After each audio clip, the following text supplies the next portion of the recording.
Hola a todos, ¿cómo están?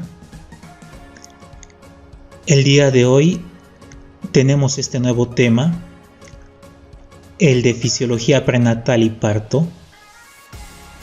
Espero que les sea de bastante ayuda. Bueno, entonces el contenido planificado es el de fisiología prenatal, tal como lo dice el título, y del otro lado tenemos a lo que es el parto. Empezamos con fisiología prenatal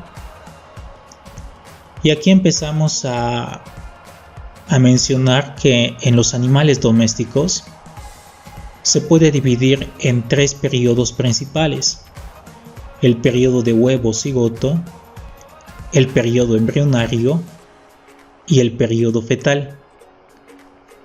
Este primer periodo culmina con la fijación inicial del blastocisto, pero también tienen que recordar que es previo al establecimiento de una circulación intraembrionaria. El periodo embrionario, aquí es donde ocurre el crecimiento y la diferenciación rápida, y podemos mencionar estos diferentes momentos o tiempos. En el caso de las vacas, desde el día 15 hasta el día 45. En el caso de las ovejas, va desde el día 12 hasta el 34. En el caso de las yeguas, va desde el día 12 hasta el día 60. Recuerden que en este periodo embrionario se establecen los principales tejidos, órganos, aparatos y sistemas. En el periodo fetal, vamos a observar acá que ocurre un gran crecimiento y también cambios en la forma. Y recuerden esto, que es sencillo. El periodo fetal se extiende a partir del día 45 en el caso de las vacas, a partir del día 34 en las ovejas y a partir del día 60 en las yeguas, y esto es hasta el nacimiento. Bueno, pasemos a la siguiente diapositiva.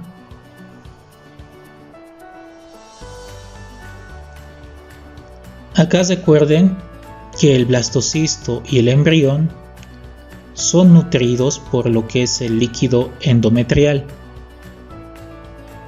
En cambio, el feto recibe el nutrimento de la circulación materna. Esto es a través de la placenta. Incluso se le llega a considerar al feto como si fuese un parásito de la madre, ya que el organismo de la madre le da prioridad a este feto. Y esto es en caso de que la nutrición materna sea insuficiente, y con insuficiente hablamos de los carbohidratos, proteínas, vitaminas, lo que son los minerales para su mantenimiento. En caso de que exista esta insuficiencia, entonces en primer lugar tenemos al feto para que cubra esas necesidades. El feto tiene la capacidad única de agotar las reservas esqueléticas maternas de calcio. Aquí está una pequeña imagen del metabolismo del calcio en el caso de los bovinos, donde aquí está la mayor reserva de calcio en los huesos, y vean cómo se distribuye el calcio. Por un lado tenemos una pérdida en las materias fecales, también existe una pequeña pérdida en lo que es las vías urinarias, y en el caso de los bovinos tenemos la pérdida de calcio en la leche. Estas condiciones predisponen muchas veces a estos bovinos a que tengan una hipocalcemia, una patología que es de mucho cuidado en los bovinos y en las otras especies. También podemos mencionar que el feto recibe suministro continuo de glucosa de la madre a través de la placenta. Dicho azúcar constituye el principal combustible metabólico fetal. Hacia el final de la gestación, el feto normal acumula glucógeno en su hígado y también en los músculos esqueléticos, con la finalidad de superar el periodo de transición después del nacimiento, antes que se establezca el amamantamiento eficiente. Esto es bastante importante. Vamos a la siguiente diapositiva. La circulación fetal. La circulación fetal, muchachos, es esencialmente similar a la del adulto, excepto en dos aspectos. Y estos son los dos aspectos. La oxigenación tiene lugar en la placenta y en los pulmones. Bueno, tiene lugar en la placenta y no en los pulmones. Entonces vemos que la respiración ocurre acá y no acá. Algo importante también es la existencia de derivaciones en la circulación sanguínea. Y cuando hablamos de estas derivaciones, hablamos de esta vena umbilical que está llevando sangre rica en oxígeno. También hablamos de lo que es el agujero oval. Hablamos también de lo que es el conducto arterioso y de lo que son las arterias umbilicales. En un momento lo detallamos. Bueno, entonces mencionamos en primer lugar esta vena umbilical. Es aquella que desvía a través del conducto venoso. El conducto venoso está acá y su importancia es porque esta vena lleva la sangre hasta este conducto venoso, evita lo que es el metabolismo de la sangre por el hígado y de esa forma drena en lo que es la vena cava caudal, llegando a lo que es la aurícula derecha. Sencillísimo, ¿no es cierto? Una excepción a esta vía que les acabo de mencionar son los cerdos y caballos, ya que nunca se desarrolla este conducto venoso. Entonces, debido a que no se ha desarrollado este conducto venoso, la sangre de la vena umbilical atraviesa por los sinusoides hepáticos y recién es drenado por la vena cava. Bien, entonces, si saben anatomía, esto va a ser sencillísimo para ustedes. Vamos a lo siguiente. La sangre que sale de este conducto venoso es guiada al agujero oval. Aquí está. Este agujero oval se encuentra entre las dos aurículas, entre la aurícula derecha y la aurícula izquierda. También hablamos de lo que es el conducto arterioso, que deriva la mayor parte de la sangre arterial, de esta sangre, dirigiéndose a la aorta. Observen esta comunicación entre el tronco pulmonar o arteria pulmonar con el callado de la aorta. Y esto se debe a que está desviando la sangre que iba a los pulmones, ya que estos pulmones no son funcionales en el feto. La sangre es desviada. Esta es una adaptación que tiene el feto debido a esa no funcionalidad de los pulmones. Luego mencionamos que las dos arterias umbilicales, recuerden la cantidad de arterias y venas que tiene, en este caso hablamos de dos arterias umbilicales, se originan a partir de las ramas del extremo caudal de la aorta descendente y llevan esta sangre a la placenta. Recuerden que la presión más alta se encuentra en el hemisferio derecho, en este hemisferio. Es debido a esto que este agujero oval se mantiene abierto. De modo similar, esta diferencia de presión hace que la sangre fluya desde esta arteria pulmonar hacia la aorta a través de este conducto venoso, de este conducto arterioso.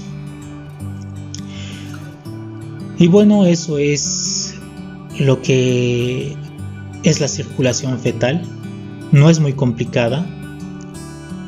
Y si es que tienen sus dudas de lo que es la circulación mayor y la circulación menor, también conocida como circulación pulmonar y circulación sistémica, de aquí a un tiempo voy a estar haciendo más videos con esta información. Y siempre es bueno que recuerden estos conceptos. Bien, pasemos a lo siguiente. El origen y las funciones de los líquidos fetales en los animales domésticos. Algo para que tomen en cuenta es que estos líquidos en las cavidades amnióticas y alantoideas presentan gran fluctuación durante la preñez. Los líquidos fetales aumentan durante la gestación en casi todas las especies, pero en el caso del cerdo tienden incluso a disminuir al final de este periodo. Bien, entonces acá mencionamos lo que es el líquido amniótico y el líquido alantoideo. El origen, en el caso del líquido amniótico, vemos que tiene un origen fetal por las secreciones de las vías respiratorias y cavidades bucal, y la cavidad bucal. Y también tiene una parte que proviene de la circulación materna. En cambio, el líquido alantoideo tiene un origen fetal y de las actividades secretorias de la membrana lactoidea. Las funciones también son diversas y son diferentes en ambos casos. El líquido amniótico protege al feto contra los impactos, evita la adhesión entre la piel fetal y la membrana amniótica y ayuda a lubricar el canal del parto durante el nacimiento. En cambio, el alantoideo almacena productos de excreción fetal que no se transfieren con facilidad a la madre. También ayuda a mantener la presión osmótica del plasma fetal. Bien, entonces pasemos a lo siguiente, a lo que es el parto. El parto es el proceso fisiológico por el cual el útero preñado expulsa el feto y también expulsa la placenta del organismo materno. Bien, entonces, una vez que hemos definido este parto, podemos mencionar que existen bastantes cambios. Por ejemplo, que los ligamentos pélvicos sufran una expansión, aparte el edema de la vulva, un aumento en la actividad mamaria y también lo que es la desmineralización de la sínfisis pubiana, con lo cual el diámetro de este canal pélvico se hace mayor. Y ahora estamos acá en las etapas del parto. En las etapas del parto hablamos de estas tres: la preparación del parto, también conocida como prodrómica o previo, la expulsión del feto y la expulsión de las membranas fetales. La preparación del parto consiste en la dilatación del cuello uterino y en el inicio de las contracciones miometriales. La dilatación de la cervix se produce por efectos hormonales, principalmente de estrógenos, ya que este mismo se comienza a dilatar. Hablamos de lo que es el cervix, se comienza a dilatar por su extremo vaginal. La expulsión del feto. Esta fase se debe a dos tipos de presión. Hablamos de una presión por las contracciones uterinas y también hablamos de una presión abdominal. Aquí están las contracciones uterinas y la presión abdominal.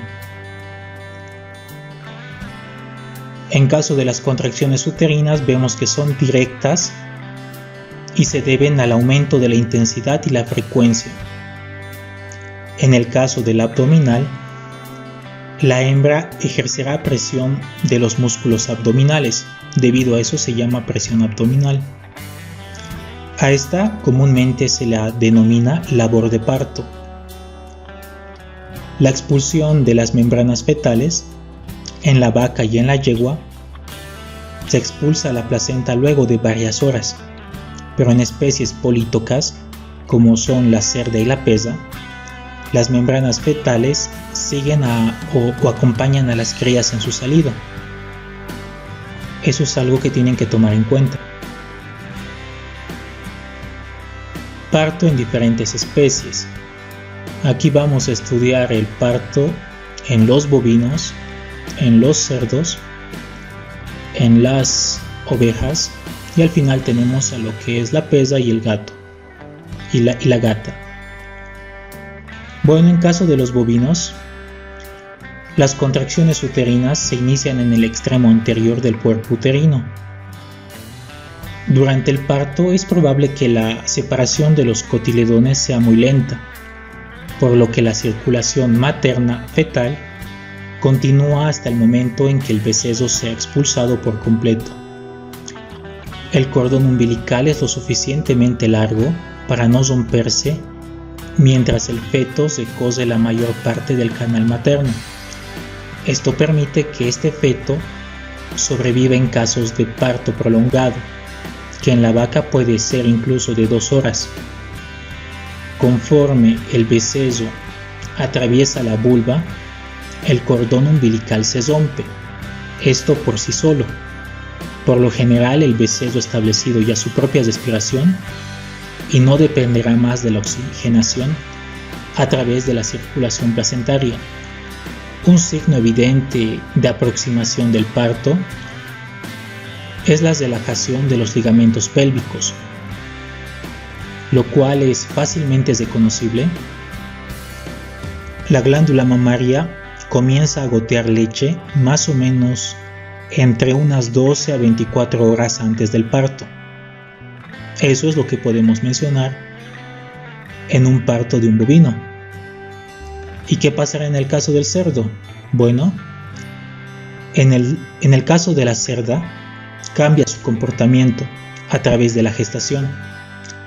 Se vuelve dócil y fácil de tratar, pero aproximadamente una semana antes del parto, está excitable y nerviosa. Si se le permite, la cerda, y esto es algo que no se observa actualmente debido a la cría intensiva de las cerdas, la cerda en estado natural construye un nido para parir ahí. Un excesivo nerviosismo en este animal es un signo negativo, sobre todo en cerdas remíparas, ya que es precursor de aplastamientos y canibalismo.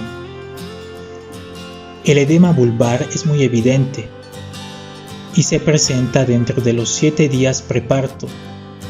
Paren en decúbito lateral, como se ve en la foto. El intervalo entre expulsión de cada cría fluctúa entre 3 minutos a 1 hora, y las placentas y los lechones son expulsados en forma simultánea o de forma alterna. Un buen signo de que el parto ha finalizado es una micción abundante por parte de esta cerda. En el caso de los ovinos, un signo de aproximación del parto es que la bodega intenta robar sus corderos a otras ovejas. Su desarrollo mamario es tardío y se presenta 1 o 2 días preparto. Paren en posición external. La oveja lame mucho a sus corderos. Si no lo hiciera, puede representar un signo de futuro abandono de esta cría. En el caso de los caninos y felinos, en esta especie el parto es similar al de la cerda, ya que las tres, tanto la cerda, el canino y el felino, son especies políticas. En general exhiben docilidad durante la gestación y un gran nerviosismo conforme se aproxima el parto. También construyen sus nidos y dejan de comer 24 horas preparto. Por lo general, los fetos aparecen envueltos en sus membranas y la hembra los limpia y los lame, estimulando así su respiración. El intervalo entre expulsiones varía desde minutos a 1 hora. La gente puede producir muchas veces inhibición de estas contracciones, por lo que es recomendable no estar presentes durante todo el proceso. En general, todas las especies paren en las horas de la noche, lo que indica cierto control voluntario de la hembra sobre su propio parto. Muchas veces se dice que el feto determina el día del parto, mientras que la madre decide la hora. Prácticamente todas las especies, a excepción de la mujer y la yegua, ingieren las membranas fetales y demás restos del parto. A este hecho se le denomina placentofagia y se puede explicar desde el punto de vista evolutivo por el principio de conservación de especie, ya que, si bien recuerdan, en estado salvaje la hembra evitaba dejar huellas de parto con el fin de defender a sus crías de ataques de potenciales depredadores. Es importante que consideren que la placentofagia no ofrece ningún beneficio fisiológico, ni a la madre ni a la cría. Por el contrario, son difíciles de asimilar, de digerir, especialmente por especies herbívoras, por lo que siempre que sea posible, muchachos, deben retirar esta placenta de las hembras. Vamos a lo siguiente, a la respuesta al nacimiento. La separación de la placenta en el parto priva al neonato de una fuente de oxígeno, glucosa y calor, lo que ocasiona la maduración de los órganos fetales. Y esta maduración consiste en estos tres: la maduración de los pulmones para vencer la alta tensión superficial con la primera respiración. Aquí ocurre lo que es la expansión de estos pulmones, y todo esto es facilitado por la secreción de un material tensoactivo que reduce la tensión superficial de los alvéolos. Cuando hablamos de este material tensoactivo, hablamos ni más ni menos de este surfactante. ¿Quién produce este surfactante? El neumocito tipo 2. Y cuando un animal es prematuro, muchas veces este neumocito tipo 2 no ha madurado y no ha producido el surfactante suficiente, entonces estos alvéolos terminan colapsando. Y debido a eso muchas crías no sobreviven por esa causa, que fueron prematuras. Bien, lo siguiente es la producción de glucosa a partir de las reservas de glucógeno. Y también acá ocurre lo que es la gluconeogénesis, y todo esto con una finalidad: suministrar de energía a este neonato hasta que se establezca el amamantamiento. Aquí está el hígado y el músculo, sitios donde se almacena el glucógeno. La mayor producción, también ocurre esto, lo que es la producción de triiodotironina y lo que son las catecolaminas.